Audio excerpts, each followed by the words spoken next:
All right, let's jump right into this. Close your eyes for just a second and imagine standing in the completely vaulted silence of the royal halls.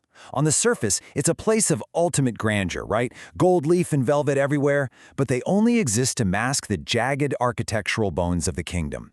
It's like stepping straight into the pages of a dark graphic novel. This is a place that projects absolute perfection, but underneath that gleaming, opulent surface lies something skeletal, jagged, and rigid. Welcome to today's Explainer. We are taking a philosophical deep dive into a dark fantasy fable known as The Blueprint of Chaotic Becoming. Through the incredible atmospheric imagery of our source material, we're going to explore the eternal struggle between two deeply opposing forces: rigid, unyielding order and fluid, terrifying change. Think of it as a parable for what happens when the very structures we build to keep us safe are suddenly threatened by an idea that absolutely refuses to be contained. So let's start with Chapter 1, The Weight of Heavy Masonry. To truly grasp this fable, you really have to feel the atmosphere. It is physically oppressive. Picture a suffocating mist creeping across a polished stone floor. It carries this dry scent of ancient dust mixed with the pungent smell of bitter fertilizer, and it's all rising up from the skeletal belly of the earth. The very air of this kingdom feels stagnant. It's steeped in a repressed history that is literally choking the life out of its people. Right at the center of this heavy kingdom sits the king. But he isn't sitting on a throne of liberation, you know? It's practically a cage. As he leans forward, his heavy jewelry jingles with a metallic, mocking rhythm. He is the absolute ruler, yet he sounds exactly like a condemned man wrapped in shackles. You can almost hear him whispering to himself in the dark, realizing he built these walls to keep the chaos out, but now he's the one who cannot leave. He is entirely trapped by his own power. And right beside the king stands the High Inquisitor. His heart is described as a fortress built of walls of exclusion and fear. To really understand his mindset, think of his philosophy, this idea of masonry, as a massive concrete dam. Sure, it provides structure, it provides safety, and it holds back the dark. But here is the absolute crucial point. It is entirely rigid. It is utterly incapable of adapting to a rising tide. It can only block, exclude, and wall things in. Which brings us to Chapter 2, The Mist and the Knights. The heavy iron doors suddenly swing open, but it is definitely not a triumphal procession. 3 Inquisitor knights emerge from the gloom, and their methodical devotion to the world as it is has completely shattered. The Jester Knight's bells are dead silent. His colorful motley is dimmed because he realizes there is no narcissistic trap left to set for this new, shifting chaos. Behind him, the Shadow Knight approaches with a really heavy, uncertain tread.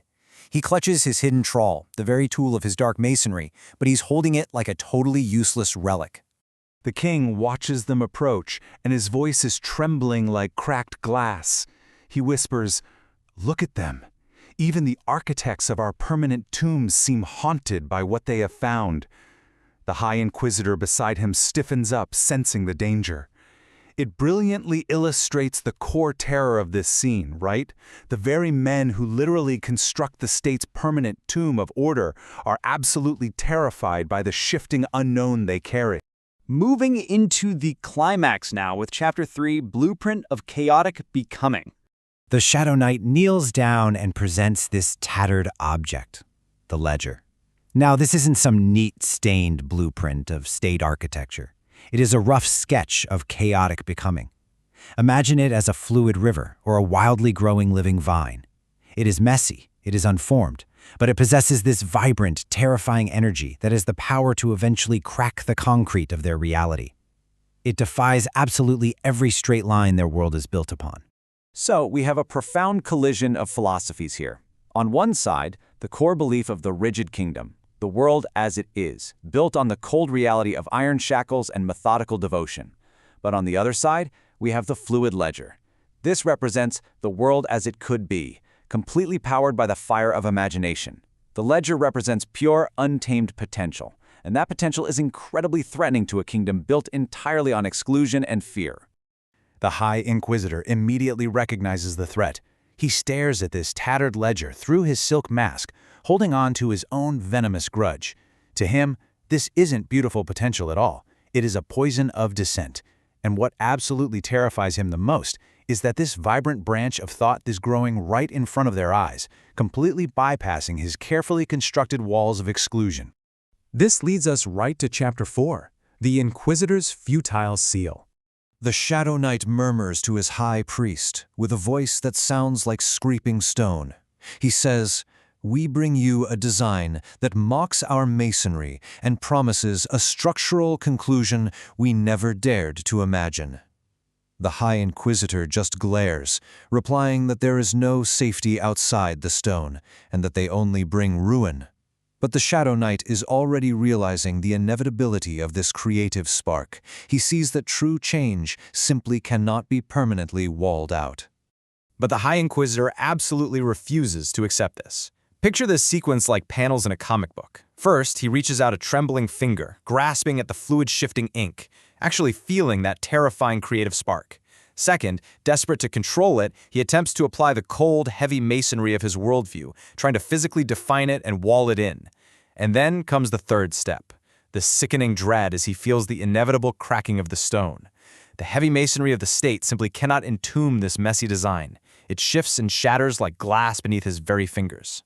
Totally defeated by the chaotic nature of the ledger, the knights are desperate to preserve their rigid status quo. They turn away from the vibrant carnival streets of the world above and start to retreat. They begin their descent back down into the skeletal belly of the earth, desperately seeking the cold sanctuary of the inquisitorial temple. They're literally fleeing the rising tide of imagination, running straight toward the damp catacombs. And here is our resolution. Chapter 5, Stone Silence versus Vibrant Branch. Down in the dark, the knights exchange these looks of sheer, grim confusion. They finally realize they aren't dealing with dull lead. Dull lead is a known quantity, right? It can be transmuted, managed, forged into shackles, and beaten on an anvil. But instead, they are facing an intoxicating nectar.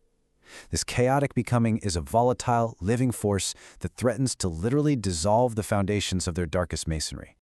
We are left with this final, intensely claustrophobic reality. The air grows thick once again with the scent of ancient dust as the heavy iron gates of the ancestral vaults groan shut. The High Inquisitor, so terrified by the world as it could be, prepares to graft this messy design onto the twisted roots of the past. He wants to bring the vibrant branch to a structural conclusion of absolute stone silence. Ultimately, he chooses the permanent tomb over the fire of imagination. And that brings us to the ultimate question posed by our dark fable today. Does true progress actually require the destruction of our ancestral vaults? The story shows us that rigid masonry cannot indefinitely contain fluid potential. But, it also shows us the terrifying chaos of the unformed ledger. When the structures that give us safety also become the iron shackles that hold us back, what are we willing to tear down to allow the world as it could be to finally bloom? Think about that tension between order and change in your own life. Thank you so much for joining me on this explainer, and keep questioning the masonry around you.